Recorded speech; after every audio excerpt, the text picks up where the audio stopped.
ఒక సంస్కర్త లాంటి వ్యక్తి ఈనాటి కాలంలో ఉన్నటువంటి రాజకీయ నాయకుల్లో పోల్చుకుంటే అంత గొప్ప హృదయం ఉన్నటువంటి అంత గొప్ప మేధావైనటువంటి పవన్ కళ్యాణ్ గారు మరి సంస్థాగతంగా పార్టీని బలోపేతం చేసుకోవడానికి ఆయనకు ఉన్నటువంటి హార్డిల్స్ ఏంటనేది మాకు ఇప్పటికీ అర్థం కావట్లేదు.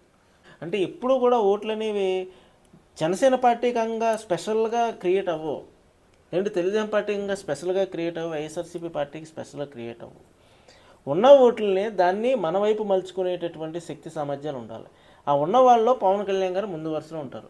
కానీ ఎవరైతే లీడర్షిప్ వెనుకుంటారో వాళ్ళు ఈ యొక్క ఓట్లని తీసుకురాగలిగే శక్తి, అంటే ఓట్ని మనకి పాజిటివ్గా కన్వర్ట్ చేయగలిగే శక్తి కూడా ఉండాలి. అటువంటి నాయకులు తీసుకురావాలి.